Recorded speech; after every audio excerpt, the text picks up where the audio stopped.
Moi, j'ai effectivement la chance d'être une chanteuse, artiste plurielle dans tous les sens du terme. Déjà sur une question territoriale et géographique, comme tu l'as souligné. Je viens du Bénin, né au Congo, et puis troisième territoire qui est la France. Voilà. Ensuite, je comprends et je parle à des niveaux différents, ces langues liées à ces territoires-là. L'autre pluralité, c'est que voilà, j'utilise deux outils complémentaires que sont la voix et le corps.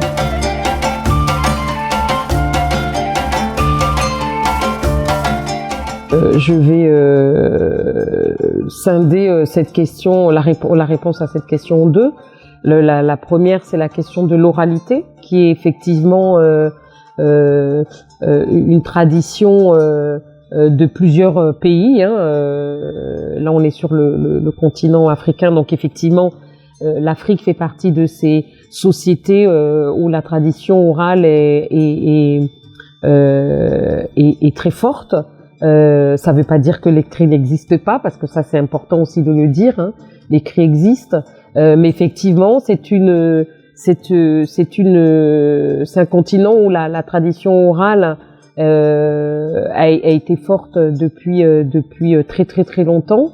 Donc la voix est un des véhicules très importants pour transmettre les questions artistiques et culturelles. Et dans cette tradition, on est dans le bouche à oreille. Il y a cette question de chanter ensemble, et chanter ensemble, c'est entendre différentes voix. Donc on arrive dans la polyphonie vocale, et dans la polyphonie, c'est toute la richesse des différents êtres qui chantent.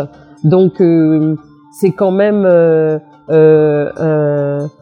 un bel hommage à l'être humain. Il faut pas oublier que parmi les êtres vivants, l'homme est le seul doté de la parole. Donc la voix est un véhicule pour cela très très important. Et du coup, de cette tradition orale, le bouche à oreille, c'est par ce biais-là que les chants dans la culture africaine, les chants ont traversé comme ça les générations et les siècles, et tout en gardant leur essence et leur âme, quoi. Ce que je voulais dire aussi, il n'y a pas que l'Afrique, il y a beaucoup d'autres pays où ces traditions, la tradition orale est encore très forte, mais de manière historique, on va dire que bien avant l'arrivée des Européens et même du développement de l'écrit,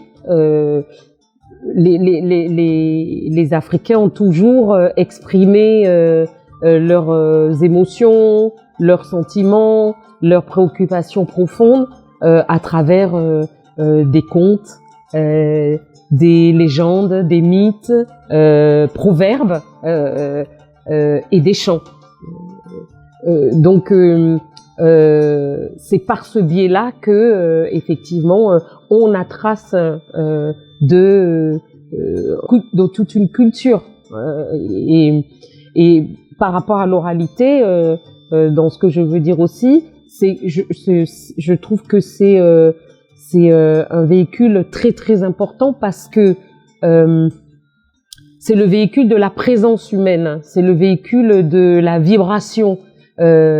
Transmettre comme ça de bouche à oreille, ça appelle différentes fonctions. La fonction de l'écoute, la question de la parole, de la présence, du corps à corps, parce que c'est d'un corps à un autre corps, et de l'émotion qui passe par ce biais-là, et je trouve que c'est quelque chose d'ailleurs aujourd'hui, hein, quels que soient les outils numériques qui prennent beaucoup de place, la question de l'oralité, elle demeure. Les chants polyphoniques du monde continuent d'avoir un attrait important auprès des auditeurs. Ça permet effectivement de chanter sans avoir le prérequis du professionnel. Voilà, on peut venir faire des chants polyphoniques en étant absolument amateur, ne chantant pas du tout avant, ne sachant pas lire ou écrire le solfège ou quoi que ce soit. Donc c'est la force, je trouve, de l'oralité, c'est-à-dire que vraiment ça permet à tout un chacun de s'adonner au chant et d'être ensemble. Voilà, ça c'est pour l'oralité. Maintenant, pour ce qui est des langues, moi j'ai plus envie de parler de dire des différentes langues, parce que je considère qu'aucune langue n'est au-dessus de l'autre. Voilà. Une langue, c'est une manière qu'a un tel ou un tel de s'exprimer, de partager, d'échanger. Quand on arrive sur cette terre, on arrive au milieu d'une communauté, au milieu d'une famille qui a des codes, des langages, et donc il n'y a pas de raison que ce langage-là soit inférieur à un autre. Maintenant, effectivement, dans ma démarche, pourquoi chanter dans les langues qui sont liées, moi, au territoire qui traverse mon territoire intérieur. Déjà, je trouve que c'est quand même pour moi une évidence. Ces territoires-là font partie de moi.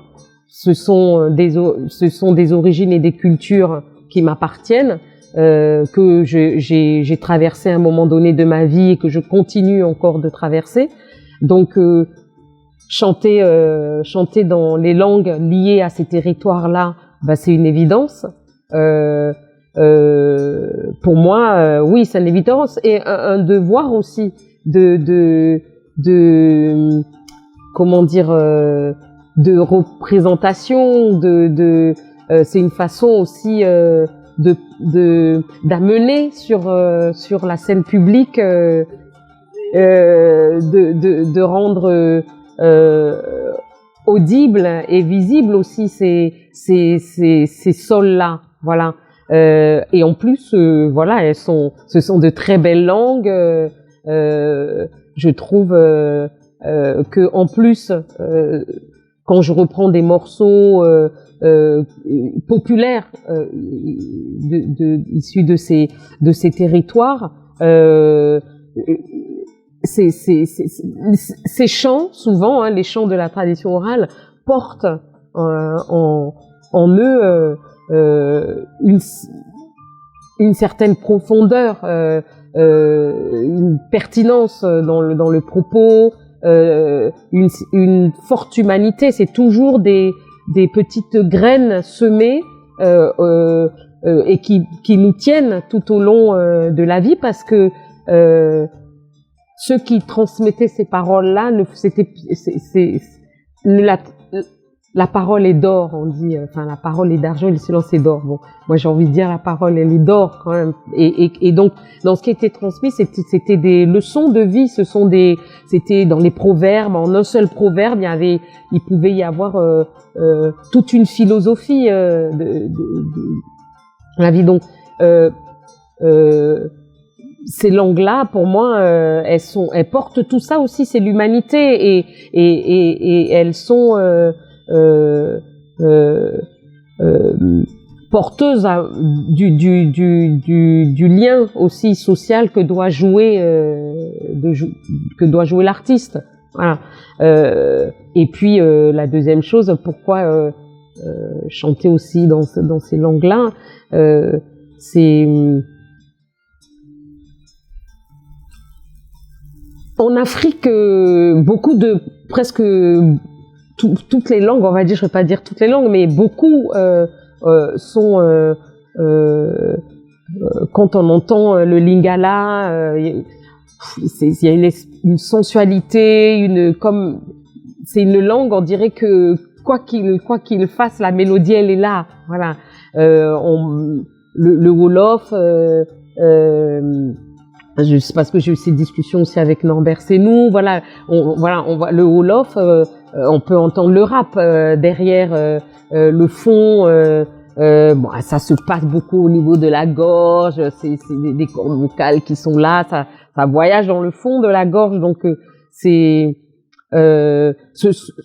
toutes les richesses que portent ces langues-là parlées, et même quand elles sont parlées, il y a une musicalité dans ces langues-là, et donc c'est aussi effectivement faire entendre, faire vibrer le corps des autres avec ces sons qui ne sont pas des sons qu'on entend ici tous les jours, et je les porte même aussi auprès des tout petits, et c'est le monde, quoi, c'est le monde qui est là et qui est porté à ces différents niveaux sur la scène.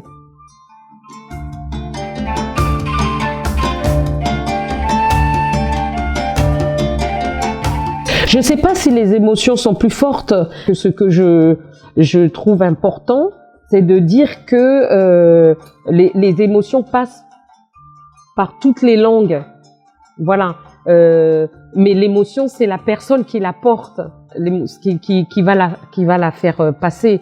Donc c'est l'histoire qu'elle a avec la langue qu'elle est en train de chanter, le paysage qu'elle a en elle, qu'elle va transmettre à travers les mots.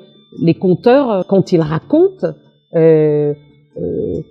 l'émotion de tel conteur va être ressentie de telle manière, un autre conteur va arriver, va la transmettre aussi d'une autre manière, parce que il s'agit d'être humain, et donc à partir de là, c'est à la fois le patrimoine commun de l'humanité qui est porté, et en même temps le côté unique.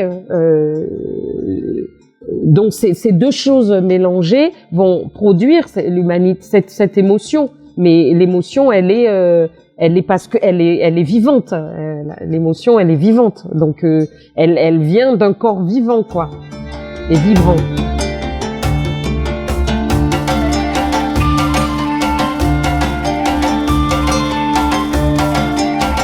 J'aime bien quand même dans un répertoire donné, quel que soit le répertoire que je crée, j'aime bien à un moment donné mettre un chant traditionnel et l'amener avec ce que je suis aujourd'hui, avec mon univers musical, enfin voilà, l'amener dans la contemporanéité, quoi, voilà. Et pour moi, traverser les langues, c'est traverser des pays, voilà. Donc j'aime assez l'idée que il y a pas réellement de frontières, quoi. Voilà, ce sont les hommes qui ont établi des frontières pour des raisons beaucoup politiques. Et voilà, moi je m'enrichis chaque jour des cultures qui me traversent. Donc et c'est plutôt ça qui est beau.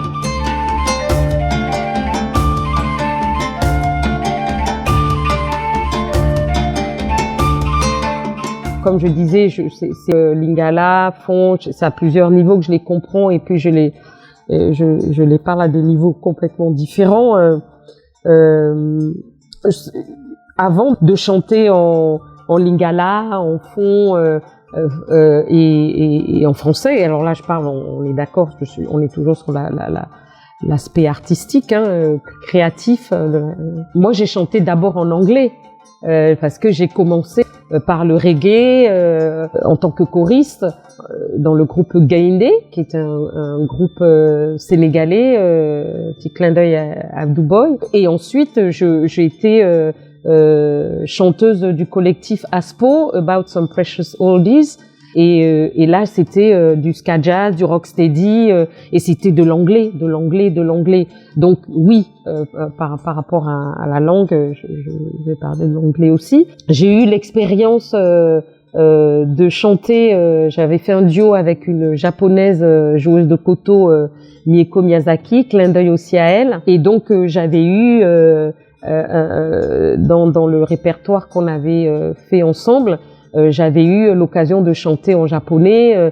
Ça, c'est aussi un autre paysage. Voilà. Je laisse les rencontres, la vie, mais vraiment, j'ai ma prof de chant Martina Catella qui a un centre de formation les Globetrotters qui traverse comme ça, pénètre les chants du monde. Et elle les transmet par le corps, avec la voix. Et il y a une expression qu'elle utilise et que je trouve très juste. Elle parle de mise en bouche. Et je trouve cette expression forte et parlante. C'est-à-dire que effectivement, c'est vraiment mettre en bouche des pays. Une langue, c'est des codes, c'est une culture, c'est des images, comme je disais, c'est un paysage, c'est une musicalité, mais c'est aussi des placements à certains endroits. Et moi, c'est des choses que j'ai apprises avec Martina Catella, c'est effectivement des chants qui vont plus se placer sur le devant du visage, comme certains chants asiatiques, d'autres qui vont plus se mettre en résonance ici au niveau de la poitrine, d'autres au niveau de la gorge, d'autres qui vont sonner plus au-dessus là au niveau du crâne. Et en même temps, il y a un morceau qu'elle nous avait fait écouter de Whitney Houston où on voit comment elle passe directement de la voix de poitrine à la voix de tête.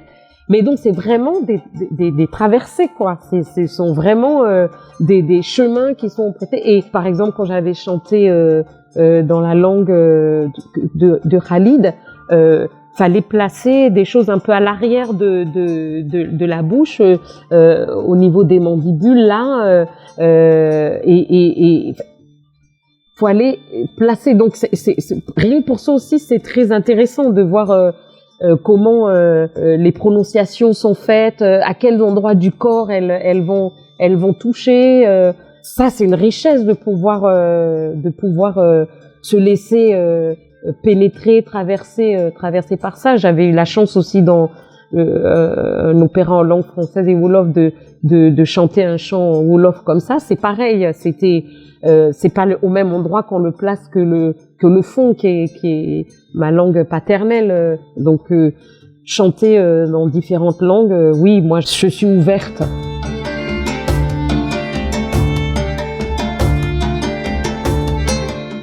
Alors c'est toujours déjà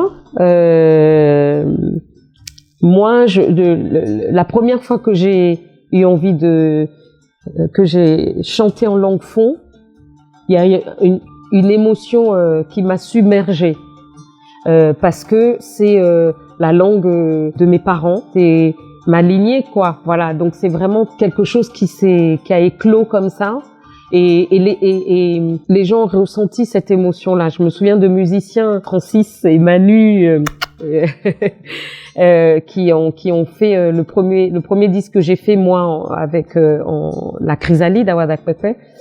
Et je me souviens Francis disant qu'il m'avait toujours entendu chanter en anglais dans Aspo, et disant quand il m'a entendu chanter pour la première fois en langue fon, il me dit mais il y a une émotion qu'on ressent là quand tu chantes qui est très fort. Donc bien sûr ceux qui comprennent la langue vont avoir un peu plus que l'émotion parce qu'ils vont entendre, comprendre ce qui est en train de se dire.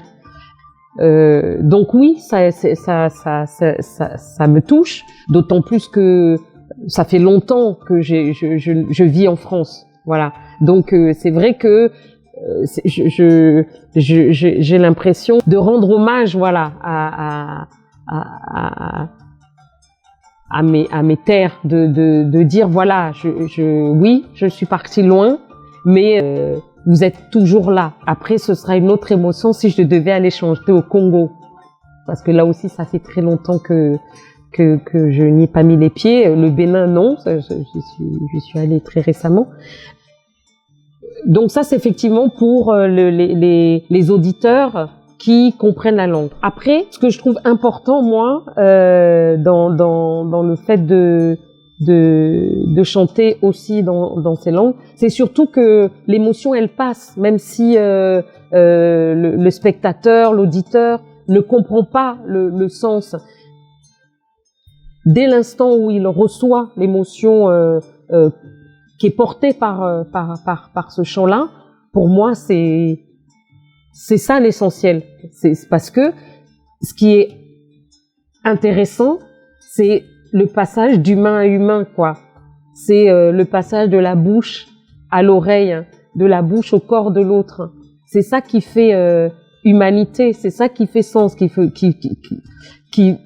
et c'est de dire que aussi, il y a quelque chose qui traverse les frontières qui peuvent constituer les langues. Donc c'est aussi c'est pour dire que voilà la musique, l'art traverse les frontières. L'émotion, elle n'est pas elle est humaine. Elle n'est pas enfermée sur un territoire. Elle est humaine et l'être humain porte ça où qu'il aille. Donc et c'est ça qui fait que voilà, le cœur, on l'a tous, hein. Donc pleurer, tout le monde sait ce que c'est, être triste, être en colère, être joyeux, rire, avoir mal, ça c'est un langage commun, ça. Donc c'est et c'est ça qui est pour moi important. Finalement, donc c'est dialoguer de mille manières et je trouve que on vit dans une époque où voilà on veut que les gens se referment sur eux. J'espère qu'ils vont pas y arriver, voilà. Mais je trouve que le confinement apporte ça dans son aspect positif. Quand on va vraiment déconfiner, je pense que les gens iront les uns vers les autres parce que justement on voit à quel point la relation à l'autre est vitale. Donc on est encore là quand on parle d'oralité, on y est. Donc cette question, l'écrit, c'est bien, ça fixe les choses, c'est un autre rapport, mais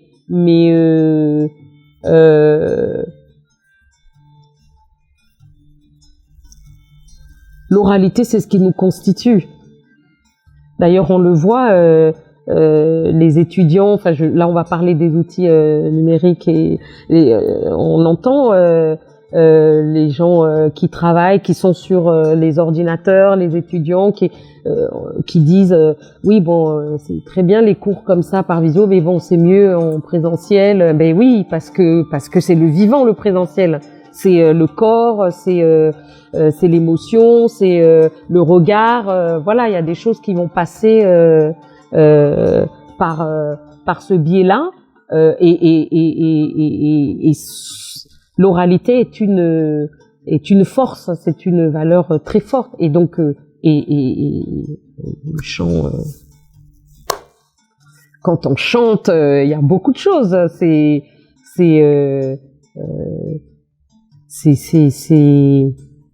la respiration, c'est la projection, c'est la posture, c'est la circulation. essayez, et quel que soit l'état dans lequel vous êtes, si vous vous mettez à chanter, voir ce qui va se passer. Mais bon, bref. Mais et puis c'est accessible à tout un chacun. C'est accessible, et c'est pour ça que dans la tradition orale, il y avait beaucoup de choses qui passaient comme ça. Et il y a toujours un regain à cet endroit-là. Mais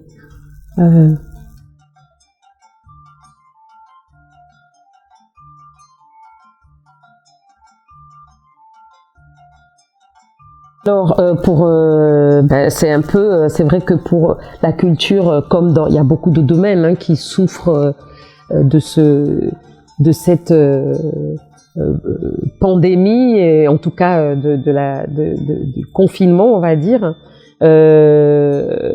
Donc un clin d'œil solidaire à tout le monde, tout ce monde qui souffre, et bien sûr à mes collègues de la culture,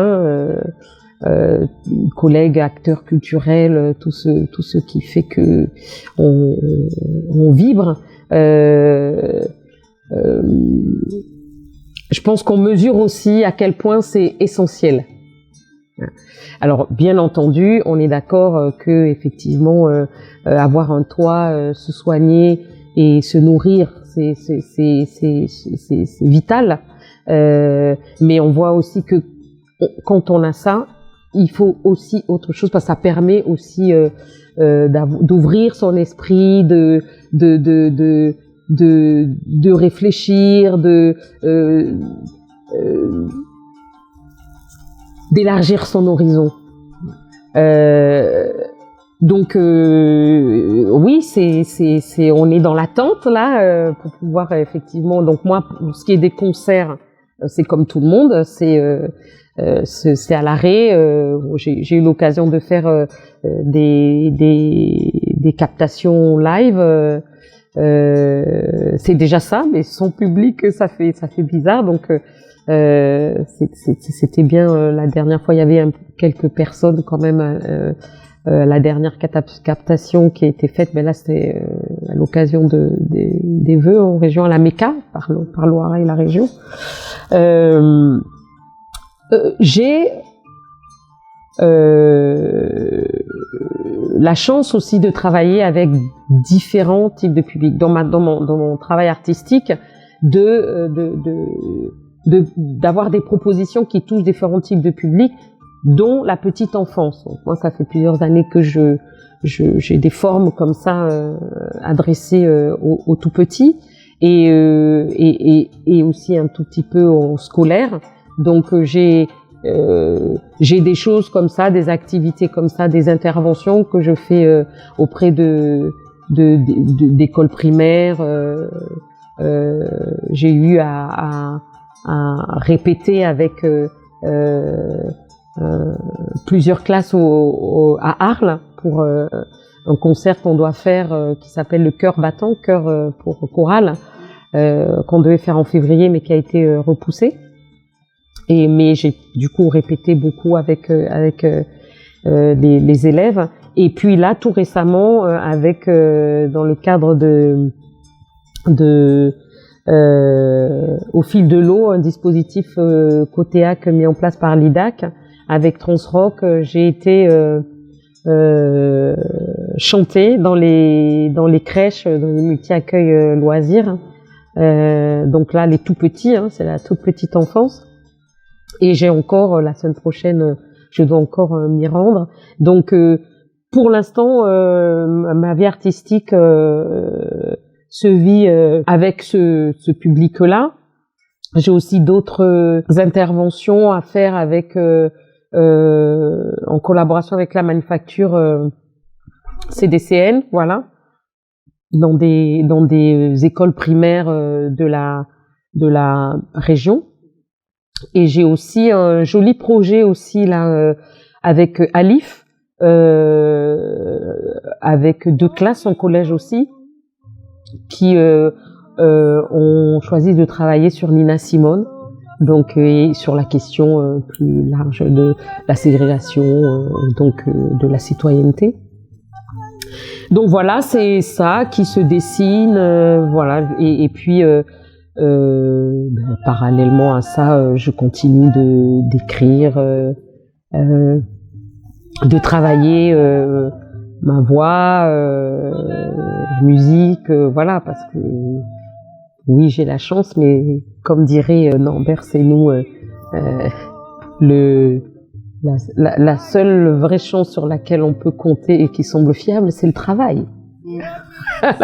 donc voilà, je travaille et puis on attend. Il y a des reports de date.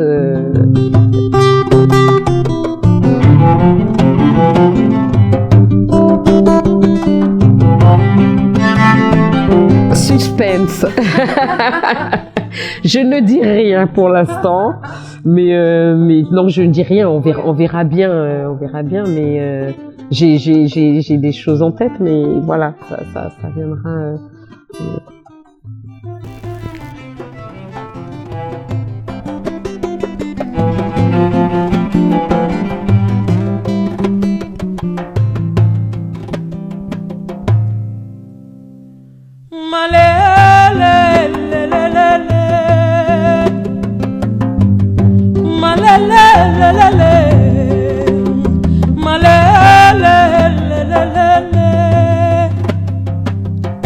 Nalingi yo epai ozalie nayebi osali malamu epai ozalie nalingi yo epai ozalie nayebi osali malamu